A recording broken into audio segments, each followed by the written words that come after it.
Hello, everyone. Welcome. We'll get started here very shortly.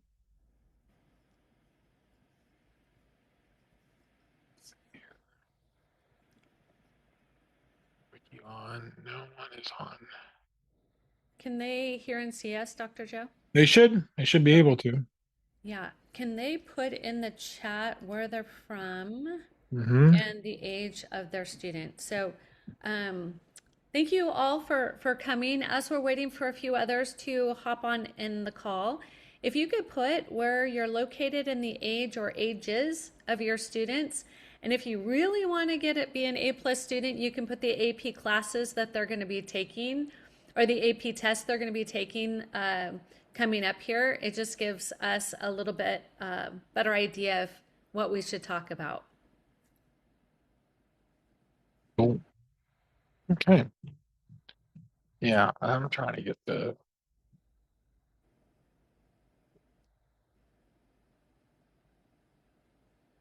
three people here.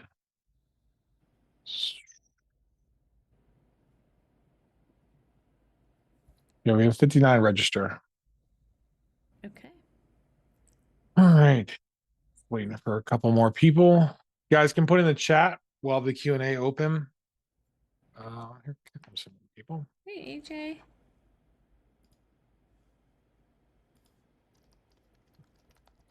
Please All right, chat. my assistant's gonna send out a reminder email or reminder SMS too. Okay, awesome. So yeah, everyone, if you're just joining us, please put in what we say grade of your student, name, Yeah, grade. and AP test they're going to take. Mhm. I just put a reminder in chat. And if you don't know if it's parents on the call, that's okay. We'll cover them just as well, but it always is very interesting to see which APs are most popular. Yep, absolutely. So we'll ask you guys to participate because we got a lot to go over tonight. This is honestly for you though, because what I've found is there's a lack of really the connection. It's something that Shelly and I are very passionate about making. On the left, it says chat disabled. What was that? Oh, okay. So they have to put in Q&A. Let's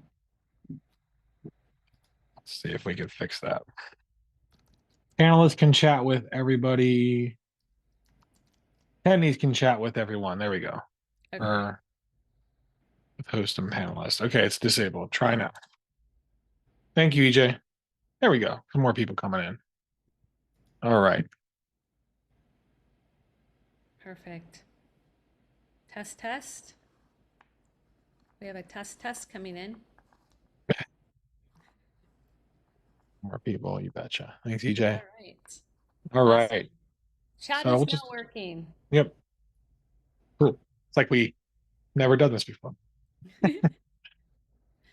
My setup's still messed. I'm waiting on I gotta get a new screen. So I have like my cameras here, my workstation's over here, but I put a new screen behind me, but it's not for some reason the connection's not working. So I'm getting a replacement for it. So I'm in between a couple different systems right now, but So we're good. challenging. It is, but first world problems, Okay. you know. So RS, 11th grade. there we go. If you all know the AP classes that your kids are taking, having those in there would be great. If not, that's okay.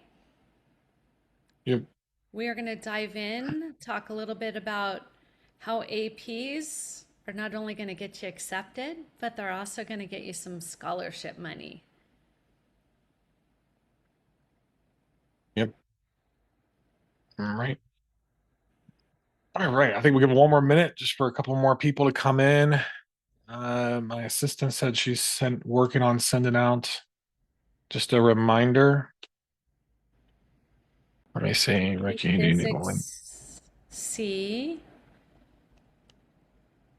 um, AP US, AP Seminar, Woo!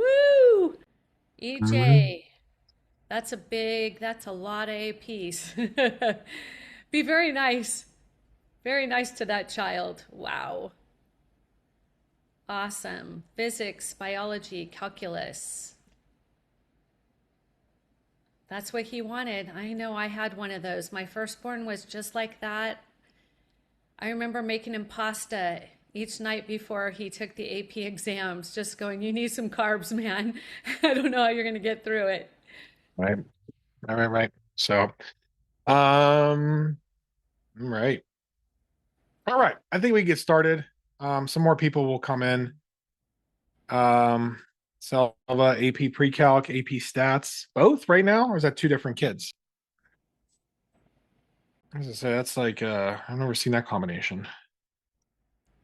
Yeah, But that's a big load. You ready to kick it off? yeah, I think so. Let's get started. All right, outstanding. Well, we don't want to hold you up, parents. You are here on time. We are grateful. Is there any students in the room? I always find that to be interesting. I assume it's parents, but if there's any students, just let us know so we can add you to the list. But let's go ahead and get started. My name is Shelly Howard, and I'm the founder and owner, CEO of College Ready.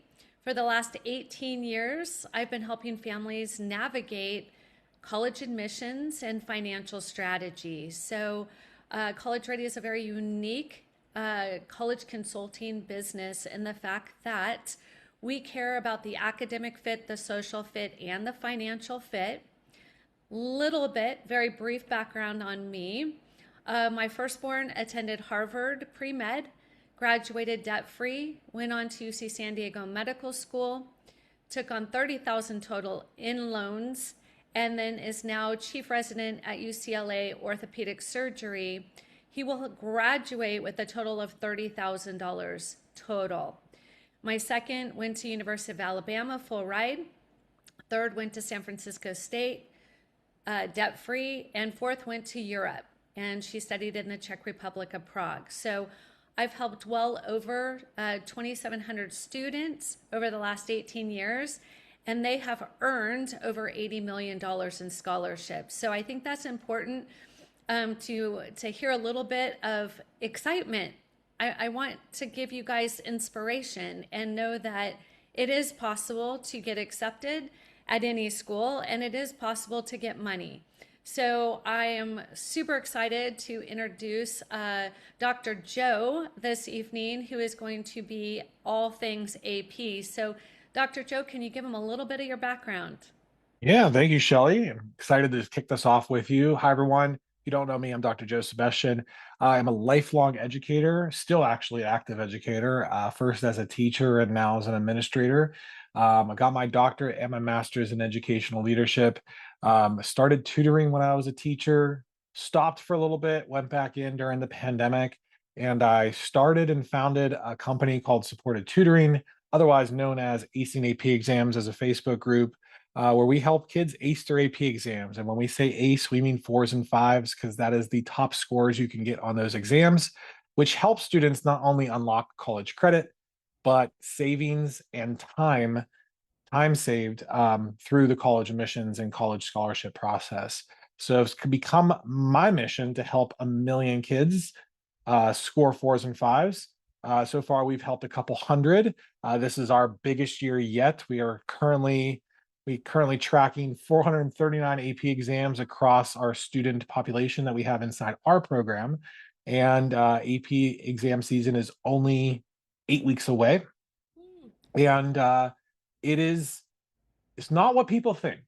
In terms, there's a lot. I've just done a lot of these calls with a lot of families, and the gap of knowledge. Not that it's kind of like the ignorance gap that we all have to learn, right? Of what their grade is versus what their score is. That gap is where we see a lot of high achieving and well deserving students underperform on the AP exams. So tonight, I really want to spend some time just to kind of be a resource for you and for Shelly's audience to basically bridge that gap to show you why right now is the perfect time to start thinking about and starting some level of prep for your kid in an AP course to make sure that they unlock those savings. So important. So we're going to do this very casual styles. So if you have questions, please put them in the chat. We are happy to take them. But a first question I have, Dr. Joe, is if we are a parent of our firstborn, what is this AP thing? It's like a whole nother language that Mhm. my kid's talking about. Is it even something they need to do? I had a student I met with this morning, and they had convinced their parent that they would be better off taking all easy classes and getting all Mhm. A's versus taking more rigorous classes and getting a B plus or an A minus. So maybe just real brief, can you tell the parents why APs are even in this process? Yeah, and I'll just start off by saying that APs aren't right for everybody. One thing is not right for everybody, but AP stands for advanced placement. They are one of our highest level college courses in the high school that is offered. AP is a national curriculum, meaning all 50 states and international. It is controlled, developed, and assessed by College Board. So that means College Board, who is, I call them the cartel of college, but affectionately, if you're watching. They're controlling the PSAT, they control the SAT, they control the AP exams, and it is all data, and they have a huge data collection on students in high. So their job is to help turn around and provide the best students to the top schools so that we can still be a very competitive and top nation.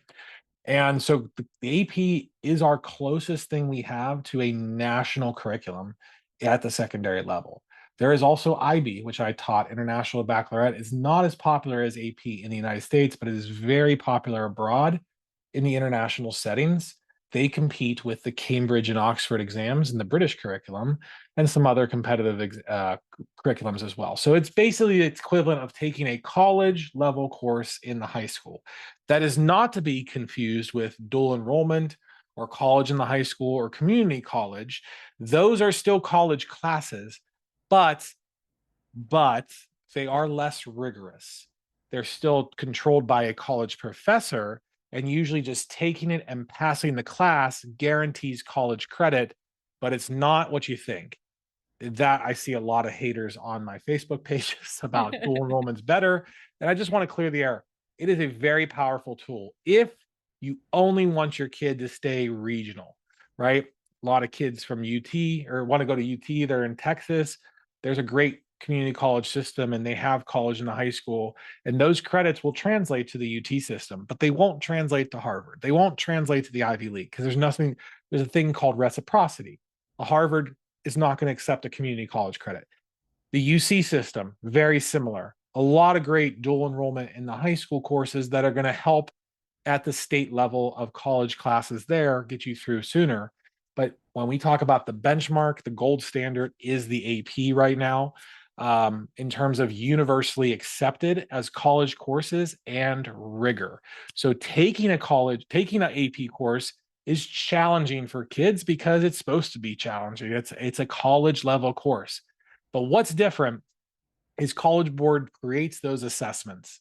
And those assessments measure how well they are ultimately do, how well they know the college that curriculum cumulatively, and then give them a score. And the score is out of 1 to 5, with 5 being the top. And so those 4s and 5s are what we're going to talk about as considered acing. And there is a big gap between your grade in the course and ultimately what the exam score is. So that's kind of a big summary of what AP is. So important. So, parents, if your head is like still kind of spinning, it will settle in. I will tell you, my firstborn, like EJ, uh, son, wanted to take them all, and it was terrifying because I didn't understand what it meant. But at least now you know. Here's something that I want to share from a college admissions perspective as APs, and we talk about the 4s and the 5s and what does that mean. So when a college sees a student who gets an A in an AP class and gets a 1 on the AP exam, they're very, very concerned. Either the AP teacher didn't teach to their best ability, the student just didn't retain the information, or they don't test well. But either way, it's very It's not a good thing. So we want students to be mindful. The question I get often is, does my child who's a senior or any age have to take the AP exam if they took the AP class? Dr. Joe, you want to answer that one? Yeah, 1,000%, right? So I have kids that don't even sit for the course that take for the exam. So it is you're setting yourself up for a disaster. Now, if you ask Harvard or other Ivy League schools, they want to see kids get A's in their AP courses and fives on their AP exams. But it is better to sit for that course and maybe underperform a little bit than not take the exam at all, because what you're leaving to an admissions officer, and again, Shelly, you probably can elaborate on this, but what you're leaving to an admissions officer is for them to fill in the blanks, which is not something you want them to do when your child's application is in their hands.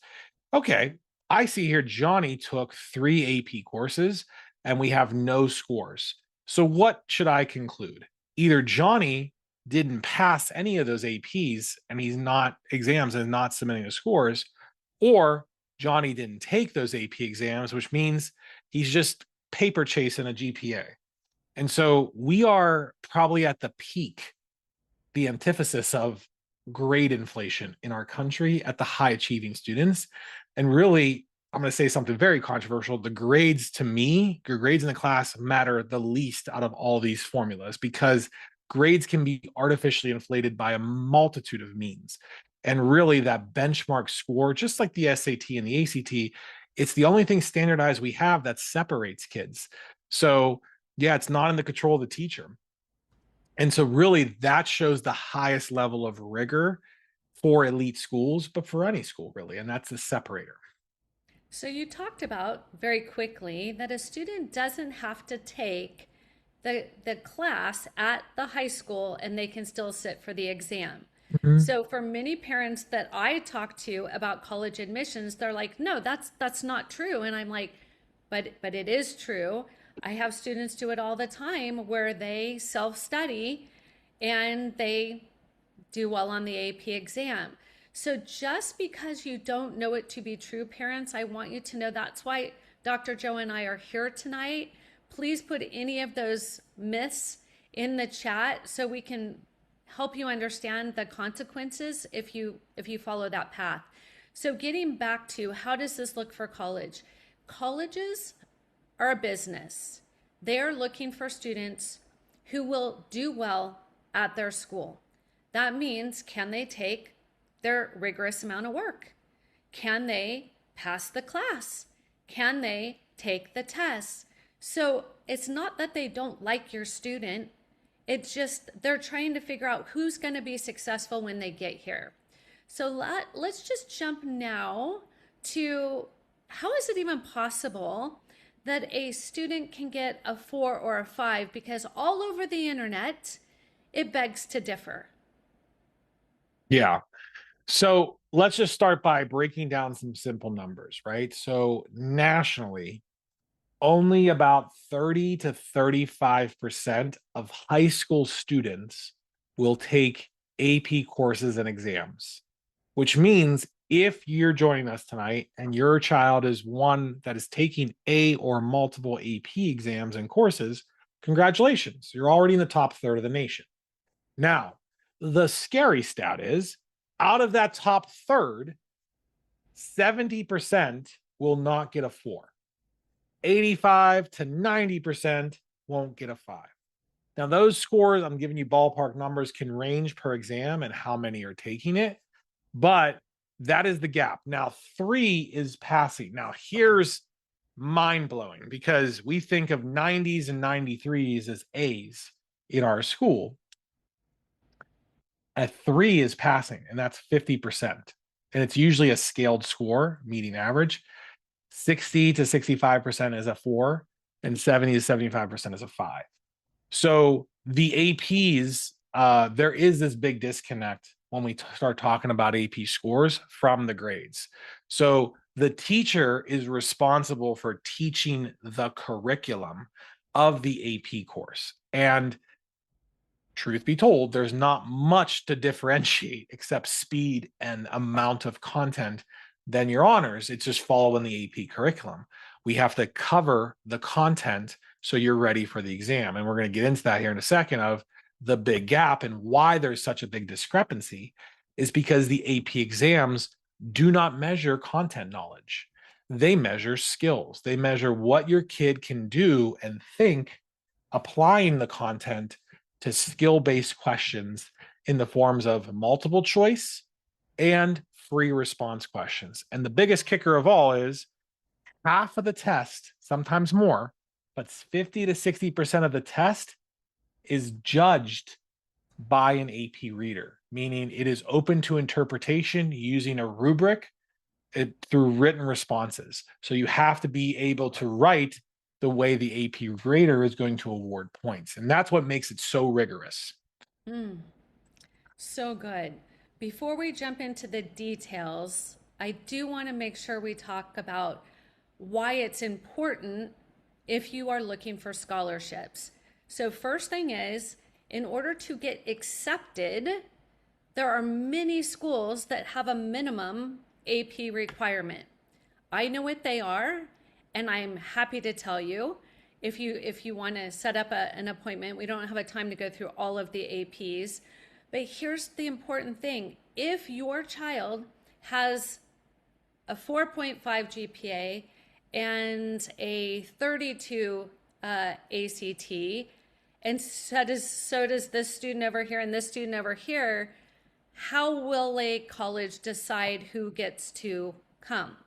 Now you get into the APs and the other exams. So I just want to help you to see that it goes GPA, right? Then test scores, and then the AP exams. Like they're right up there. Then Yeah. we have community service and leadership and extracurriculars and letters of recommendation and the essay. Like there's a lot. But I wanted the families to understand that the APs are a very important piece, not at every school, but at a lot of schools. Mhm. So go ahead and Dr. Joe and take us through it. Yeah. So it's like building a house, right? So the foundation of your child's academic profile and college profile is going to be based in academics. So, and Shelly's a big advocate of that. That's why I enjoy our partnership because there's a lot of college services out there that are seriously misleading families. And they're thinking that they are going to get into an Ivy League school, regardless of grades, just because they have a unique passion project. And so foundationally, your kid has to perform well academically. So, number one, like you said, the GPA has to be good. Now, perfect GPA, no, there is a range, right? But usually I say unweighted GPA of a 3.7, 3.75 or higher for an elite school for a top 25. Okay. And we can get into that in the common data sets and stuff. And then the traditional tests are the SAT and the ACT of what they need to do, right? Now, unfortunately, for you all out there, your kids, and it's haunting because 6 years ago today, we were getting the word that COVID was here. And 6 years ago, tomorrow, Friday, the 13th of March, we shut down. Schools closed in Pennsylvania, and I know this closed around the nation, and we didn't open our doors for it. And that unfortunately, a lot of the high school students lived through that in elementary and middle school.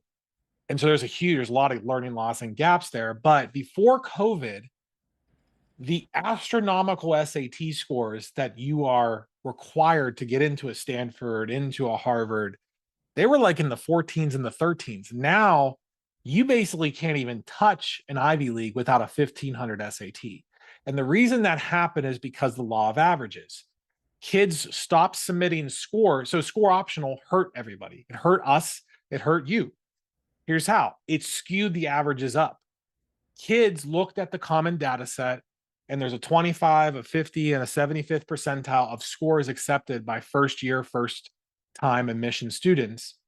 And so kids that saw their scores fell below the 50th percentile didn't submit because it was score optional. Kids that saw it was above 50 submitted. So what it did was created a whole new average. So now the scores are through the roof. So it's like almost made Ivy League somewhat untable, combined with more kids were applying. So their percentage of kids accepted got even smaller. And it's just this vicious cycle that's hurting. But that might be still our foundation, the second story. But a lot of times, kids take an AP exam before they take their SAT or ACT or even their PSAT. There's a lot of schools that allow kids to take an AP course and exam their freshman year or sophomore year well before those standardized scores. And that is actually your first on the radar of College Board. So APs we have seen as like this last frontier of the strong academic foundation where you can actually make yourself a differentiator, because it's better to show that rigor across multitude of AP courses, because the SAT and ACT don't measure anything other than your ability to take those tests. But the AP biology exam measures your ability to think critically about biology. And if you're going into medicine, what better way to show, hey, I got a 5 on my AP biology exam. I know this stuff. That shows rigor. So that's the foundation we want all of your kids to have before we start putting on the differentiators. And that's something Shelly can talk to you about in terms of the activities, potentially a passion project, the research, the internships, all those ways to make yourself look different. But that foundational core is most important. And I think a lot of families skip that and just assume my kids got it. They got good grades. We're moving on. Mm-hmm. And the differentiator also equals scholarship. So I like to help families understand college is a business. And if your child brings a beautiful, well thought out resume that explains exactly who they are, what matters to them, and prove that they've done something about it, that is going to get them money. So the more they have, right? And if you're an AP scholar, and I'm sure Dr. Joe will talk about that, but we have to rank them for students. So a student may have an Eagle Scout project and they put it on the bottom, and I'm like, why did you do that? And they say, oh, I didn't really want to do an Eagle Scout project. My parents made me. And so unfortunately they may never get to that Eagle Scout project. Or AP Scholar, students tend to put them on the activities tracker any which way. And unfortunately, that often hurts them. So just know that the more the student has to back up what they've done, proof, right? Just like a resume when you're an adult, that's going to get them more money. And we'll talk about negotiations, financial reconsiderations. We'll get into that. But let's go ahead and jump right into the AP portion. Yeah. So to be an AP scholar, which when you start submitting that like to on your college application, it now becomes you go from a kid who just dabbled in AP to a different tier. Okay. So there's something called AI, which we all think is artificial intelligence, but in schools, it's academic index. And so colleges have a formula, and every college is different, on what they can award both institutional scholarships and merit-based aid based on your academic index profile. The higher your AP scores, the more money it unlocks. So a difference between a 3 and a 5 is literally at some schools $20,000. A 3 gets you 5K, a 5 gets you 25K. So to be an AP scholar, you need to have taken 3 AP exams and gotten an average score of a 3 on those 3. So you have to basically have a 3 or higher. To an AP scholar with distinction, you need to take 4 AP exams and get an average score of a 3.25. So you had to have some 4s in there. An AP scholar with honors is 5 AP exams with an average score of a 3.5. So doing that, then that's like creating a whole package of APs that signals, hey, this kid got it. So the more 4s and 5s you have, obviously the higher you're going to get, the easier they're going to get that AP scholar with honors. Now that unlocks the part of the aid. So the ways this is going to help you, it's really a virtuous cycle, because first they're going to help you get into schools. So a lot of these elite schools that are super competitive, it unlocks it because it's a signal to schools that you can perform at a very rigorous level. So it gets you in the door. It is then going to unlock merit scholarships and institutional aid. Now, not everywhere, because Ivy League has only need-based aid, but a lot of the other good schools, private and public, have merit scholarships at their disposal. And you can unlock that partially with the CSS profile or through your academic rigor. And the best part about it, parents, is it doesn't matter what the income is because it's your kid's merit. It's not tied to income. So it's not need-based aid, it's merit-based aid. And those can come in all kinds of scholarships that you might or might not have to apply for. Like they give away these scholarships just because they're high performing. And so the scores are what gets you that. It's not the transcript of AP courses, it's the scores. Once you now have that, now we have gotten in the door, we got the scholarships. Now comes the college credit. How many courses can I get out of because I took these already and they count? It is going to depend a lot on the major and the college you go into, but usually they can get you out of something. Or if you're in a super competitive major or selective major, it might just unlock the ability for your kid to get 2 degrees for the price of one. I have a kid at UC Berkeley who got 52 credits inside the California system and is a neuroscience major and has to take all of his sciences anyways. But he's like, I'm going to dual major because I can do it with these credits. And the fourth reason that I don't even say in my marketing or anything like that in terms of that I'm starting to now come around to is, like Shelly, I think you talked about it too. No one counts the cost of getting out of college faster. If you can get out of college a year faster and your son or daughter can get into the workforce and a career and get a 6-figure salary, now that's an extra $100,000 that they otherwise wouldn't have made, or plus that. So it really starts to multiply when you have the correct strategy and you don't just throw everything against the wall and hope something sticks. So true. So it's really about a plan. So what we do is we start with the student and helping them to figure out, what are their goals? What do they want to achieve? Are they shooting for an Ivy League? Are they not? It's important to know what that strategy looks like and have a plan A and a B and a C, because one teacher could actually spin that whole thing on its head. So as you're looking to help your child, number one is do not leave it up to them. Some of them will bury themselves, and some of them they won't think that they are intelligent enough, and they always are.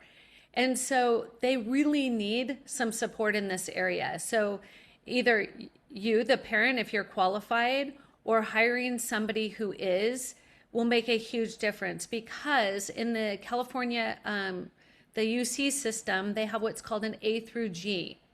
And if you don't meet the A through G, you can't even apply. And so that comes down to picking the right classes, which is AP classes. So it's important that you understand that everything plays into it and every class plays into it. So when you're deciding how many APs should my child take, I had somebody ask me today if one was enough. And I said, it depends on what school you want to go to. If you want to go to a local state school, it could be enough. If you want to go to a UCLA, there's no way. So just know it's not this or that. It's what is your student shooting for, and what are they bringing to stand out. All right, here we go. We're going to jump into the next stage, which is, are you going to go through the AP program? Yeah, I actually was going to map out just to visually show an audience, because it's one thing for us to tell you, it's another thing to show you. And I will offer this to everyone on the webinar tonight as a link that they could go through. You have an option to book a call for the report, but basically came up with a way to visually show this so it really makes sense. So Shelly, I'm going to ask you as a parent to walk through this with me, just to show what potential, if we're cool with that. And then we can talk about the program, which really we have a couple different options for families depending on how they would like to engage with us. But so again, how much are your AP scores actually worth, right? So and again, you'll have a link for this, but just to show you some important stats, 40% of students fail their AP exams. That means earns a 1 or 2. Only 25% on most exams, Fours and fives are what matters the most. I see a couple people in the audience have AP Physics. It's one of the hardest exams to pass, a 53% fail rate. And there's only 23% get a 4 or 5. 164,000 students. What's more alarming is US history. That's my bread and butter. That's my wheelhouse. 46% failed. This actually has increased. It used to be very close to physics, but you see how many kids. So there's 200,000 kids that are missing out on any college credit, not let alone a 4 or 5, because threes unlock college credit in some schools. So there's a 453,000 people. Government politics, very similar. Chemistry, environmental science, some of the hardest ones to pass. Human geography, which is like shocking, but that's because so many freshmen take human geography that they do fail. So again, why it's the gold standard.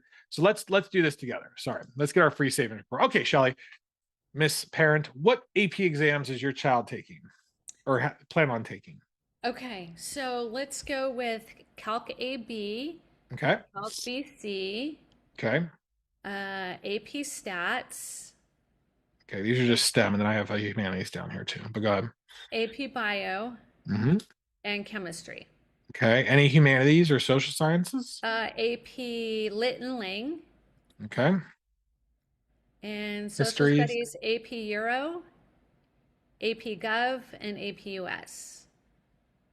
Cool. And any languages? Nope. Okay. There's arts and research, which very seldom people take. All right. So expected scores, Shelly, of your child in all these. Oh, I would do Calc A, B, and B, C, probably a 3 or a 4. We'll keep them fours. We'll give you the benefit of doubt. I thought he overshot it a little bit. Yeah. AP Stats a 5, AP Bio a 4, AP Chem a 4, AP Lit and Ling a 5, AP Euro a 5, AP Gov and History 4. Okay, cool. And now I have 100 schools listed here. Give me some schools that you are looking to go to. Okay, let's go Columbia. Let's go Cornell, Stanford, Johns Hopkins, Notre Dame.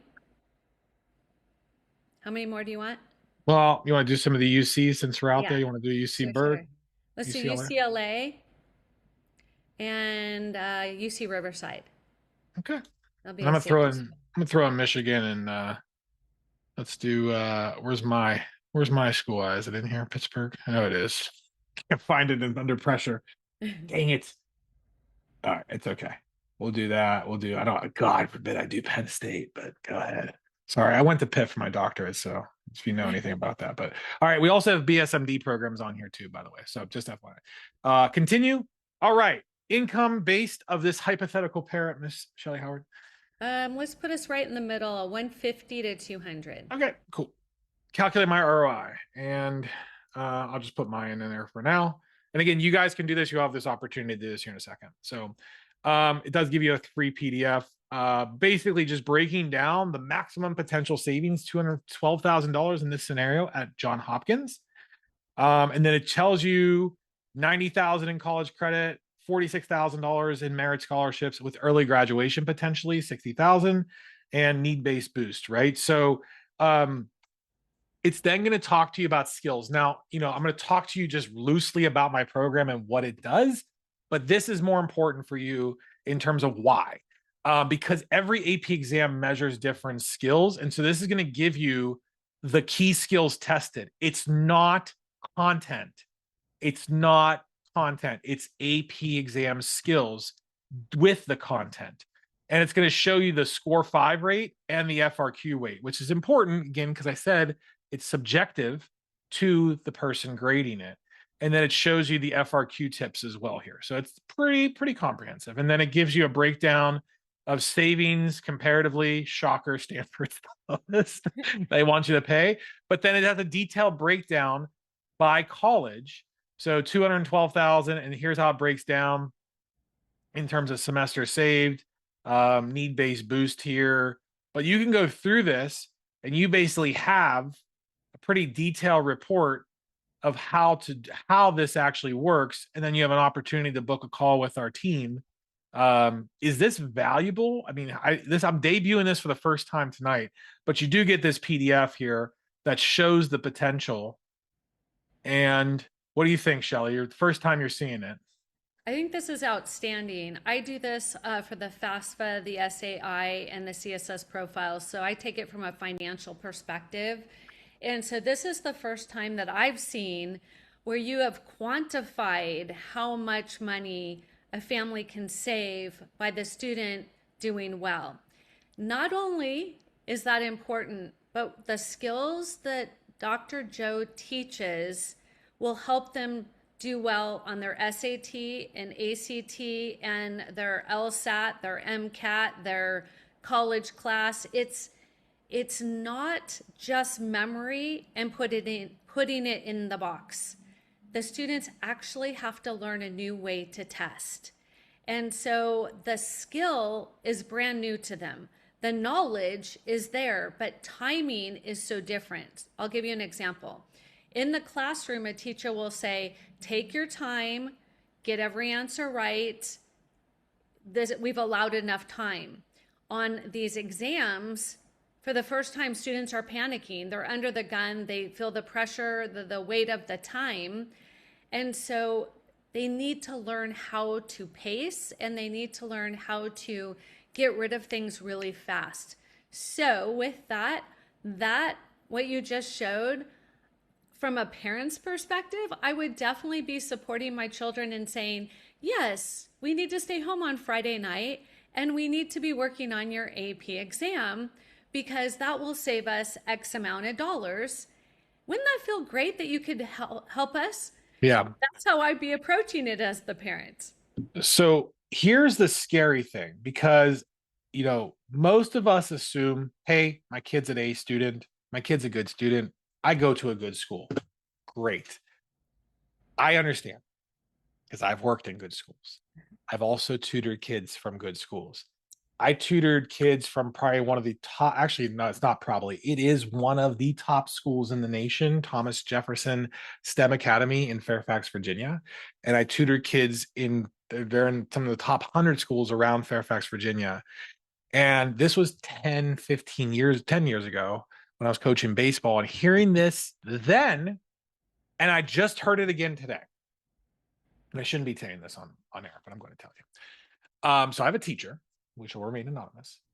I'm going to observe them in a lesson, and told me that they're teaching the synthesis essay for the AP language exam on Tuesday for the first time. Guys, it is March 12th. Is it March 12th? Yeah, March 12th. We're almost 7 weeks out from the exam. And this is the first time they're learning a key component of it. I've had history teachers tell me they start teaching the DBQ and the LEQ with a month to go, or some not at all, because they got smart kids and they'll figure it out. That's what, and it's not a teacher's fault. It's the system itself. It's the pressure to cover the content for the sake of covering the content rather than teaching the kids. And so what we focus on is the exact opposite that almost everyone in a tutoring business will. A tutor is incentivized to keep you paying. We're incentivized to get you an outcome. We have a guaranteed 4 or 5 program, and it is actually designed around a student's busiest schedule, because it is a process that can be done in 12 weeks, that can be done in 8 weeks, can be done in 4 weeks, it can be done in 8 days. I had a girl come to me with 10 days to go to the RA push exam and did not know how to write, very similar to those stories I just told you. And we got her a 4 just by doing this process. So it's not time is irrelevant. It's really, what do you need to do? Okay, so what can you do with your limited time? Because it's still got a lot of time. We got inside 60 days till this exam start, but there is something to do. So our process is a 4-phase framework. So if you joined us for test prep, we take every kid through this same process, and it's all one-on-one coaching, but we start with a baseline. We start with data. We start with understanding where your kid is, where their gaps are. So we take a real diagnostic and we assess what gaps they have. Where are they strong at? Where are they weak at? Once we know the gaps, we come up with a personalized game plan on what we're going to focus over the next few sessions to improve that. The second phase is working directly with skilled AP coaches. And I'm not talking general tutors or college students, no offense to any of them, but we actually have AP experts who've graded AP exams for College Board, have taught this curriculum for 15, 25 years, and are experts in their field, or they're professors and PhDs. They teach students how to think like graders, write like how graders want, and teach the skills necessary in the limited time we have to be successful. And they reinforce it. So once you have a good foundation of skills, you then need to start taking the tests. And so while we do that, we inform you. It's comprehensive coaching. As they start taking tests, we track their progress using dashboards. You get score reports, you get emails. So you're a part of this in all the journey all the way. And in the final phase, we do the real thing. We do four full length practice exams timed. The difference is graded by their coach. And I asked this question now on some of the calls. It's like, well, I didn't get that. I didn't do this. Well, what did you do last year? Well, we just took up one practice exam a week to go before the exam. That's cramming. Your school is set up to let you cram. And the school only cares about them passing with a 3, not a 4 or 5. Excellence means you have to do something exceptional, which means you have to do something extra than what you're going to do, what everyone else is doing. If everyone else does it, means everyone else is doing it. It means it's average. Average is a 3. We're not here to get you 3s. We're here to get you 4s and 5s. So most kids first don't know what skills are needed, like I just showed you in that report. So you got to know what skills are being measured. You got to practice those, and you got to get feedback. That's where the difference comes in. You can go buy a book on Amazon right now for $20, best $20 you ever spend, Princeton Review, any subject, and it shows your kid exactly what to do. But are they going to do it?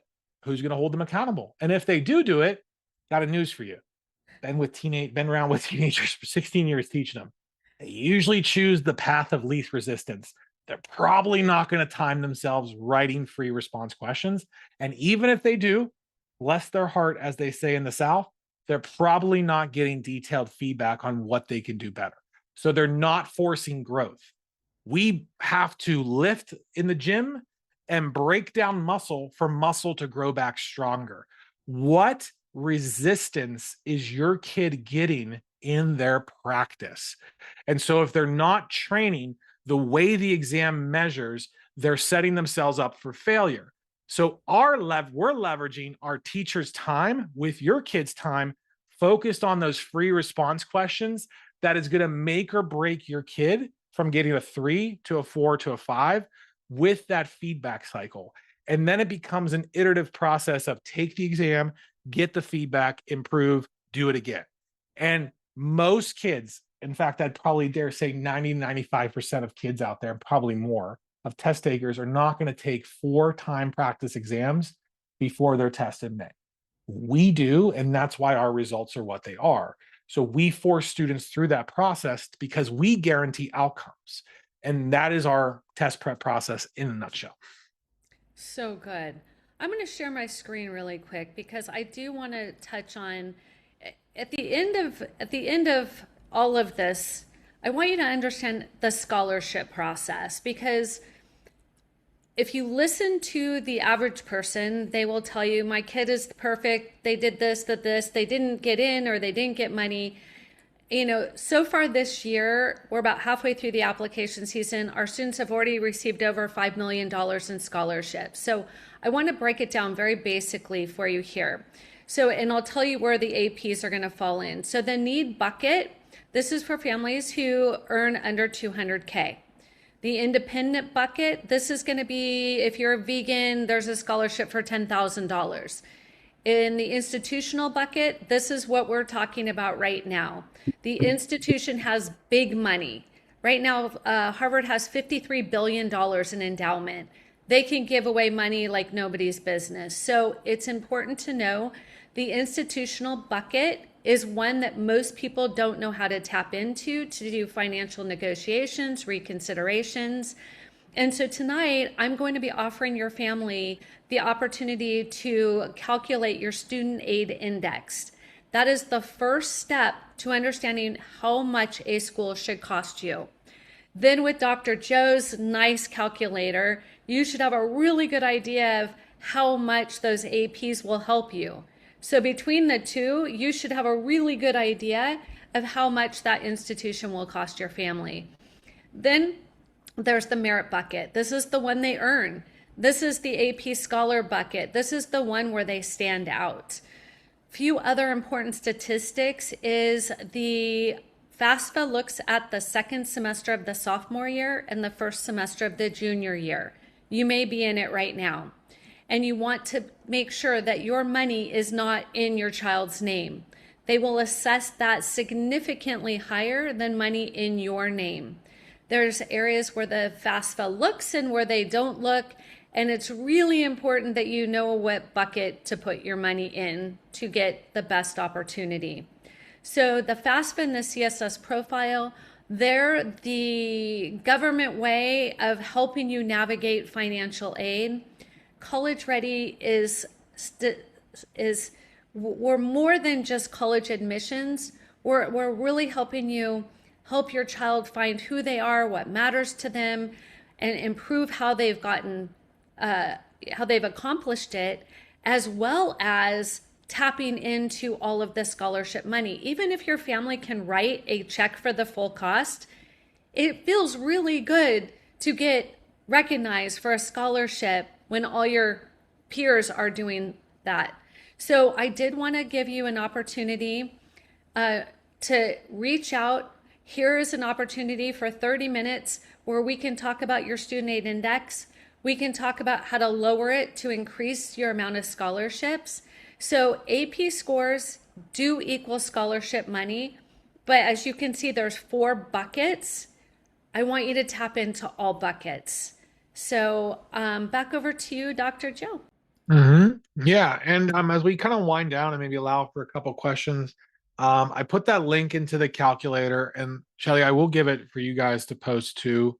Um, that it's in there if you want to start filling it out right now. I'm also going to drop a link to my team members. If you just want to bypass this whole thing and talk to our team about getting help for your child's AP exam, I'm going to drop that link in there. But I will do encourage you to fill out the AP score calculator just to see potentially what is there. Because again, like I have my student Samisha, who's a senior right now, her dad had no idea. They had like it, so that means they didn't have a plan. I mean, we helped them a little bit with some college guidance, but they kind of winged it and they were not targeting any real big schools. They did get into UPenn, but they got into Ohio State, which is their dream to go to medical school there, Michigan State, and a couple others. But they had to reconsider their entire college profile because Ohio State gave them very little money because they're in state, they live in Columbus, and Pitt, Michigan State gave them tens of thousands of dollars. So again, don't wait until it's too late. You're attending this webinar. You should be proud of yourselves. You actually care about your kid's future. So, like, we're giving you tools tonight to put in action. So, use us as resources to help you guys navigate this complex system of college admissions. So good. So is there any questions that you have that you would like us to answer before we sign off for the evening? I will get you started. Somebody messaged me, and the question is, how many AP classes and exams should a student take? It's a good question. It's really going to depend on what the goals are. If you're just trying to expose them if to college, a couple is fine. But if you are seeking a, top degrees from top schools, you're going to have to push that over 5, 6, probably 7 or more exams. So you need to introduce that rigor just to make it a little bit competitive. But there's not a one size fits all solution. Colleges know that. That's why there's the common data sets that they look at the academic profile. So basically, if you're trying to get into a top school, take the most rigorous courses offered, is what I would say, especially in the area that they might potentially major. Do you have the question? Yeah, sorry, can you mention again on whose name FAFSA should be? Okay, so That's a great question. So the FAFSA is started by the student. They have to log in and create a student ID. They're not the ones who are going to complete the FAFSA.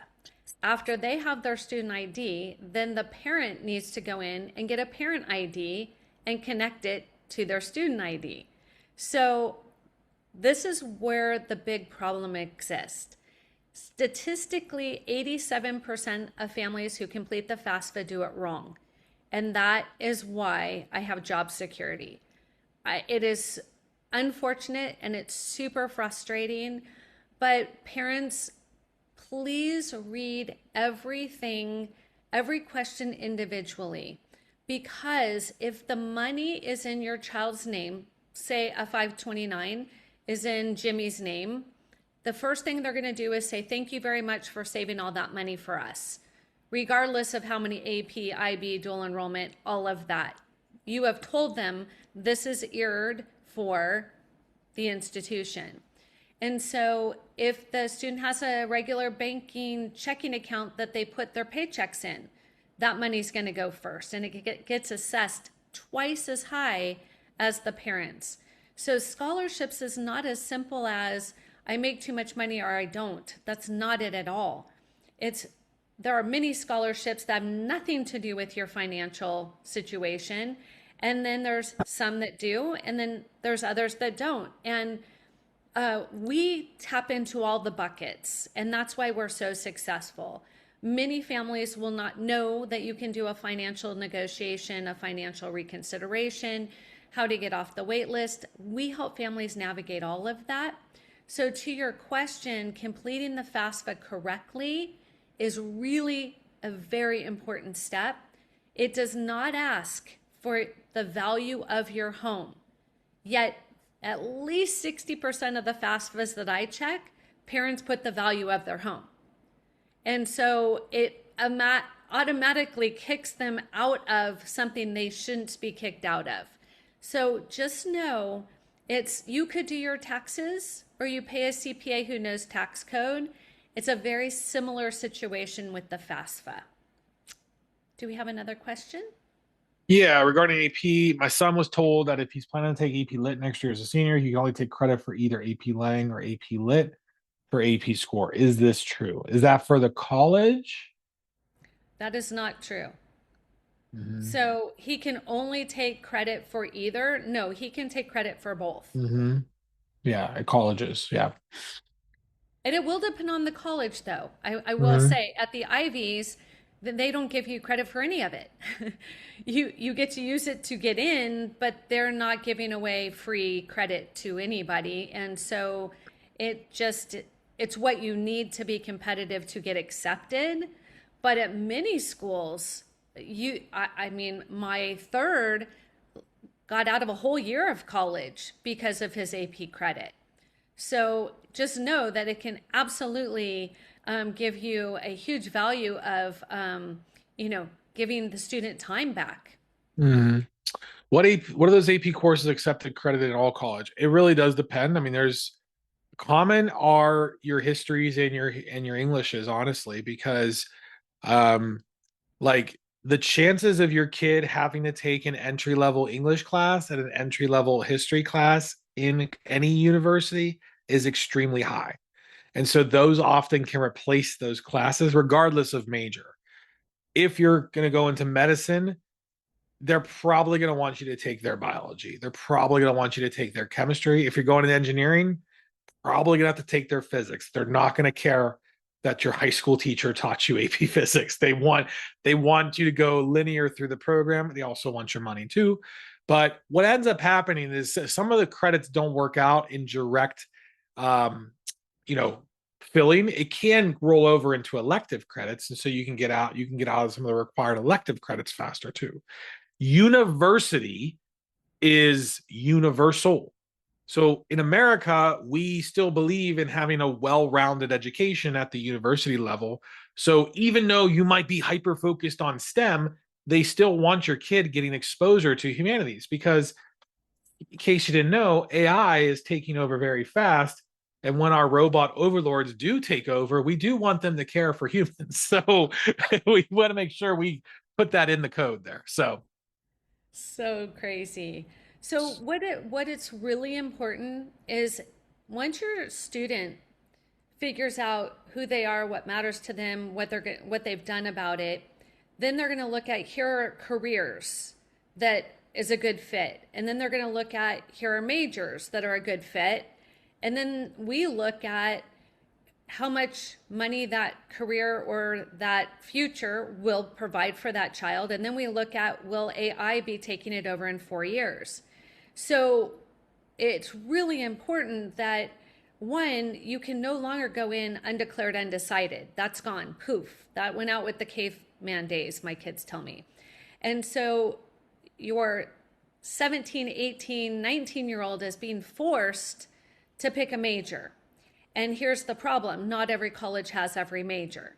And so when I talk to families and I can show them, well, at the school that's your dream school, they don't have your major, they are shocked. They are, now what are we going to do? So picking your college list, your reach, comfort, and your safety schools are really critical for scholarships.